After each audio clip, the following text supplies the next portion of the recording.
ఓం గంగాణపతే నమ ఐం సరస్వత్యే నమ శ్రీమాత్రే నమ క్రీం క్రీం మహాకాళికాయ నమ యా దేవి సర్వభూతేషు మాతృరూపేణ సంస్థితా నమస్తస్యై నమస్తస్యై నమస్తస్యై నమో నమ దుం దుర్గాదేవి నమ క్లీం కృష్ణాయ గోవిందాయ గోపీచనవల్లభాయ శ్రీకృష్ణ పరబ్రహ్మణే పరంజ్యోతిషే నమో నమ శ్రీరామ జయ రామ జయ జయ రామ రామాయ ఓం నమ శివాయ శివాయ గురువే నమ త్రాం దత్తాత్రేయాయ నమ.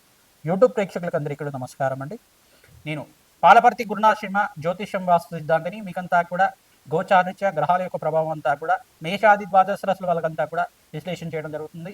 ఈ రోజున మనమంతా కూడా చెప్పే విషయం ఏంటంటే ప్రధానంగా రాహుకేతు ప్రభావం అంతా కూడా కాలసర్ప దోషం అంటే ఏంటి, అసలు కాలసర్ప దోషాన్ని అంతా కూడా ఏ రకంగా విశ్లేషణ చేసుకోవాలి, కాలసర్ప దోషానికంతా కూడా పరిష్కారం ఏ రకంగా ఆచరించాలి, అసలు కాలసర్ప యోగం అంటే ఏంటి, కాలసర్ప దోషం అంటే ఏంటి అంతా కూడా జ్యోతిష్ సిద్ధాంతం ప్రకారంగా మీకు అంతా కూడా విశ్లేషణ చేయడం జరుగుతుంది. ప్రధానంగా కాలసర్ప దోషము కాలసర్ప యోగము అని చెప్పేసి అంటే కనుక ఈ యొక్క కాలసర్పం అనేది రాహుకేతు ప్రభావం వల్ల, రాహుకేతులంతా కూడా ఛాయాగ్రహాలుగా చెప్పడం జరుగుతుంది. ప్రధానంగా ఛాయాగ్రహాలకి ఈ యొక్క సొంత ఇల్లు అనేది ఉండదన్నమాట. ఏ యొక్క రాశులకంతా కూడా వారికి రాష్ట్రాధిపత్యం లభిస్తూ ఉంటుంది. మిగతా గ్రహాలకన్నిటి కూడా రాహుకేతులంతా కూడా ఛాయాగ్రహాలు కాబట్టి వాటికంతా కూడా సొంత ఇల్లు అనేది ఉండదు. ప్రధానంగా ఏ గ్రహానికైతే కనుక కలిగితో పాటు ఉంటారు, ఏ రాష్ట్రాధిపతితో పాటు కలిగితో ఉంటారు, ఏ రాశిలో అంతా కూడా వీరు సంచారం చేస్తుంటారు, లగ్న చక్ర ప్రకారంగా కానీ గోచారీత్యా కానీ వాటి ప్రభావం అంతా కూడా ఆ రాష్ట్రాధిపతి ఇచ్చే ఫలితాన్ని ఇస్తుంటారు. ఛాయా రాహు కేతు గ్రహాలంతా కూడా చూసుకుంటే రాహు గణాలని చెప్పేసి అంటారు. ప్రధానంగా గ్రహాలకి వీళ్ళంతా కూడా ప్రభావం ఏ రకంగా చూపిస్తుంటారు, అపసవ్య దిశలో సంచారం జరుగుతూ ఉంటుంది వీళ్ళదంతా కూడా. ప్రధానంగా రాహుకేతులంతా కూడా ఛాయాగ్రహాలుగా వీళ్ళ ప్రభావం అంతా కూడా మానవాళి జీవిత విధానంలో అంతా కూడా లగ్న చక్ర ప్రకారంగా వాళ్ళున్న స్థానాన్ని బట్టి అంత ఫలితాలు ఇవ్వడం జరుగుతుంది. ప్రధానంగా వంశాభివృద్ధికి కారణం అంటారు. ప్రధానంగా సర్పదోషం కానీ సర్పశాపం కానీ ఏమైనా జాతకరీత్యా వర్తించి ఉంటే కనుక రాహుకేతు ఒక స్తంభంలో మిగతా గ్రహాలన్నీ కూడా ఉంటాయి కనుక, రాహుకేతు మధ్యలోనే అన్ని గ్రహాలు మిగతా నవగ్రహాలన్నీ కూడా ఉంటాయి కనుక వీటికి అంతా కూడా కాలసర్పదోషము, కులింగ కాల సర్పదోషం అని చెప్పేసి, వాసుకి కాల సర్పదోషం, తక్షక కాల సర్పదోషం, కర్కోటక కాల సర్పదోషం అని చెప్పేసి ప్రధానంగా ఈ యొక్క ప్రధానమైన దోషాలంతా కూడా చెప్పడం జరుగుతుంది. నవరాగ ఆధారితం చేయడం వల్ల కాలసర్పదోష నివారణ అవ్వడానికి ఆస్కారం ఉంటుంది. విశేషమైన క్షేత్రం ఏంటంటే కుక్కి పుణ్యక్షేత్రం, కుక్షి అనేది పుణ్యక్షేత్రం అంటారు. ప్రధానంగా మన కర్ణాటక దగ్గర అంతా కూడా ఉంటుంది. ఈ యొక్క సుబ్రహ్మణ్య స్వామి అంతా కూడా వాసుకి రూపంలో అంతా కూడా అక్కడ పుణ్యక్షేత్రంగా చెప్పడం జరుగుతుంది. ఆ పుణ్యక్షేత్రంలో అంతా కూడా చాలా విశేషమైన పుణ్య ఫలితాలు రావడానికి ఆస్కారం ఉంటుంది. ప్రతినిత్యం కూడా మీరు సుబ్రహ్మణ్య స్వామి ఆరాధన చేయడం, ఇట్లా నాగులున్న ప్రాంతం దగ్గర అంటే జోడు నాగులంతా కూడా ఉంటాయి. ప్రధానంగా చూసుకుంటే రావి చెట్టు ఉన్న ప్రాంతం దగ్గర ఈ నాగేంద్ర స్వామి విగ్రహాలంతా కూడా సర్పరూపంలో ప్రతిష్ఠ చేస్తుంటారు. సంతాన యోగం కోసం కావచ్చు, మరియు శీఘ్ర కళ్యాణ యోగం కోసమైనా కావచ్చు, శ్రీకాళహస్తి దగ్గర అయినా కావచ్చు, పుణ్యక్షేత్రంలో అంతా కూడా జోడు నాగులంతా కూడా సర్పరూపంలో మానసదేవి స్వరూపంలో అంతా కూడా ప్రతిష్ఠ చేయడం జరుగుతుంటుంది. తద్వారా మీరంతా కూడా ఈ యొక్క శీఘ్ర సత్సంతాన యోగం ఫలితం రావడం కానీ, శీఘ్ర కళ్యాణ యోగం సిద్ధం రావడానికైనా కానీ కాలసర్ప యోగం అనేది ప్రధానమైన పాత్ర అనేది పోషిస్తూ ఉంటుంది. ప్రధానంగా 1, 2, 5, 7, 8 ఈ స్థానంలో కనుక రాహుకేతు సంచారం అంతా ఇప్పుడు జరిగితే ఈ యొక్క కాలసర్ప దోషం ఉంది అని చెప్పేసి నేను నిర్ధారణ చేసుకోవాల్సి ఉంటుంది. నవమ స్థానంలో రాహు కానీ కేతు కానీ సంచారం చేస్తే పితృదోషం పితృశాపం అనేది చెప్పడం జరుగుతుంది. ప్రధానంగా కాలసర్ప దోషం అనేది ఈ స్థానంలో ఉంటే ఇంకా 1వ స్థానం ఉంటే కారకో భావనాశయ, ఇప్పుడు శరీర కారకత్వాలంతా కూడా రోగ కారకత్వాన్ని చెప్తూ ఉంటుంది. ఎప్పుడైనా కానీ లగ్నంలో రాహు సంచారం జరుగుతుంటే కనుక శరీరాన్ని అనారోగ్య భావాలంతా కూడా ప్రధానంగా చెప్పడం జరుగుతుంది. అనారోగ్య ప్రభావం అనేది ఉంటుంది. ప్రధానంగా గృహ రోగాలు అనేది రావడం కానీ, ప్రధానంగా ఈ యొక్క ఉబ్బరం కానీ, ప్రధానంగా లంగ్స్ ఇన్ఫెక్షన్ రావడం కానీ, ఆస్తమా లాంటిది ఉండడం కానీ, బ్రీతింగ్ ప్రాబ్లమ్స్ ఉండడం కానీ, ప్రధానంగా చూసుకుంటే వీళ్ళకంతా కూడా ఈ యొక్క ఆర్టిజంతో బాధపడడం కానీ జరుగుతూ ఉంటుంది. ఈ యొక్క స్థానాల్లో ఉంటే కనుక రాహుకేతు సంచారం జరుగుతుంటే, చంద్రుడు రాహు కలిగితూ ఉంటే కొంచెం హార్ట్ ప్రాబ్లమ్స్ అనేది ఉండడం కానీ జరుగుతూ ఉంటుంది. ఇట్లాంటి ప్రాబ్లమ్స్ అనేది జరుగుతూ ఉంటాయి.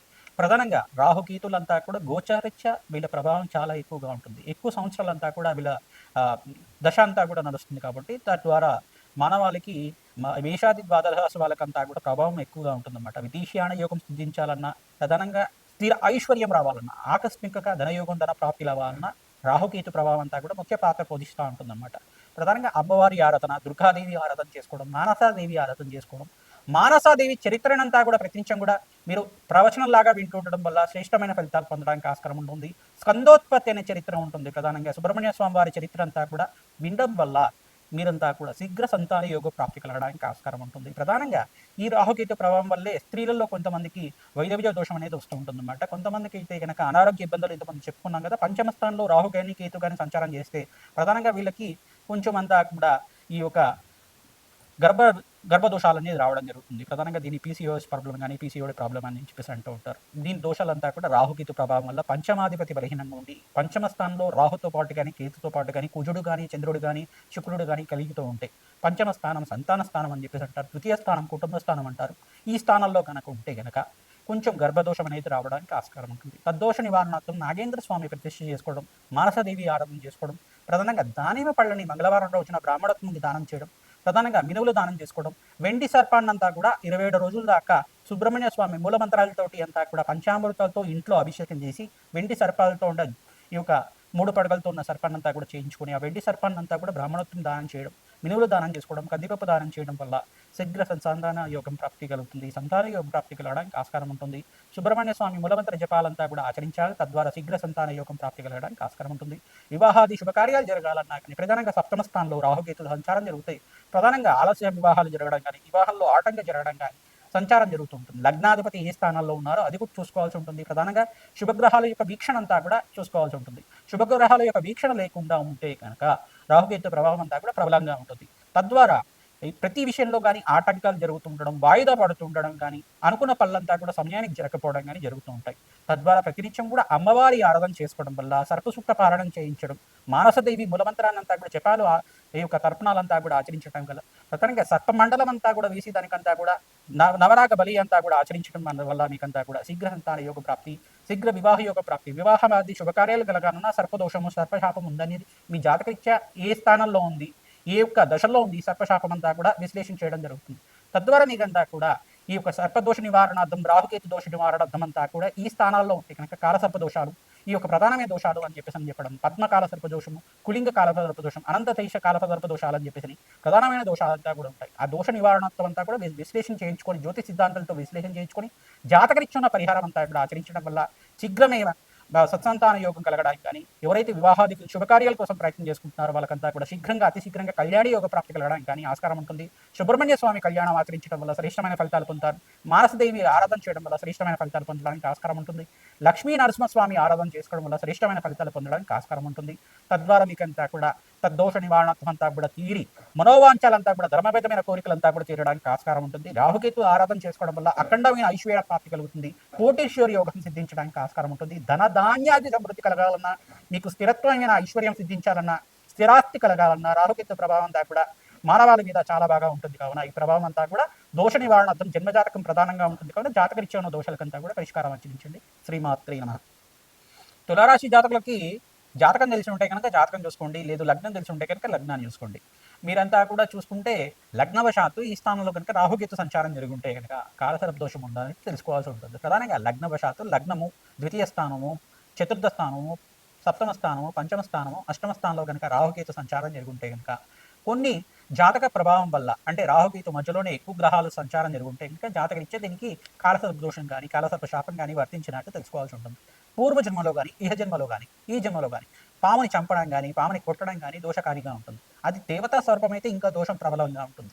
దాని నుంచి బయటపడడానికి తులారాశి జాతకులు ప్రతినిత్యం కూడా సుబ్రహ్మణ్య స్వామి ఆరాధన చేసుకోవడం, జోడనాగుల దగ్గర అంటే సర్ప ప్రతిష్ఠ చేసిన ప్రాంతం దగ్గర అంతా కూడా పసుపుతో అభిషేకం చేయడం, ప్రధానంగా ఈ యొక్క శ్రీకాళహస్తి దగ్గర కాలసర్ప దోష నివారణ అర్థమంతా కూడా నాగేంద్ర స్వామి ప్రతిష్టను ఆచరించాలి. తద్వారా మీకు అంతా శీఘ్ర కళ్యాణ యోగం కలగడానికి కానీ శీఘ్ర సత్సంతాన యోగం కలగడానికి కానీ ఆస్కారం ఉంటుంది.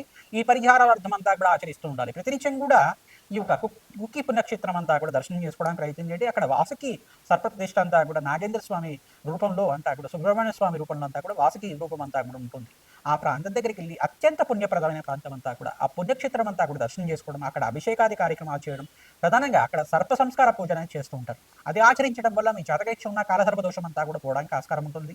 రాహుకేతు ప్రభావం అంతా కూడా ఛాయాగ్రహాలుగా చెప్పడం జరుగుతుంది. వీళ్ళంతా కూడా వీళ్ళ ప్రభావం అంతా కూడా జీవితం మీద ఎక్కువ కాలం వరకు ఉంటుంది. దశ అంతర్దశ నడిచేటప్పుడు ఏ దశల్లో అయినా కానీ రాహు కానీ కేతు కానీ సంచారం చేసిన ప్రధానమైన దశలు మహర్దశ అంతా కూడా నడుస్తున్నా, రాహు మహర్దశ దశస్తున్నా స్వల్పంగా ఆటంకాలు జరగడానికి ఆస్కారం ఉంటుంది. దీని నుంచి బయటపడడానికి ప్రధానంగా దుర్గాదేవి ఆరాధన, మహాకాళి ఆరాధన, చండీ హోమాది కార్యక్రమాలు, ప్రధానంగా నాగేంద్ర స్వామి ప్రతిష్ఠ చేసుకోవడం, నక్షత్ర బలి, నాగబలి, నవనాగ బలి అనేది ఆచరించడం ప్రధానంగా శ్రేష్టమైన ఫలితాలు పొందడానికి ఆస్కారం. విశేషమైన యజ్ఞాంతకరతలు ఆచరించుకోవడం వల్ల కాలసర్ప దోష నివారణ అవుతుంది. ప్రధానంగా ధూమావతి ఆరాధన చేయడం వల్ల ఈ రాహుకేతు ప్రభావం అంతా కూడా పోవడానికి ఆస్కారం ఉంటుంది. ప్రతినిత్యం కూడా రాహుకేతు దోష నివారణార్థం మీరంతా కూడా మినువులు, ప్రధానంగా గోబర్లు మరియు శనగలు, మరియు ఇక్కడ చూసుకుంటే ఉలవలంతా కూడా దానం చేసుకోవడం, వెండి నాగసర్పాన్నంతా కూడా బ్రాహ్మణోత్వం దానం చేయడం వల్ల మీకంతా కూడా దోష నివారణ అవడానికి ఆస్కారం ఉంటుంది. శ్రీమాత్రే నమః.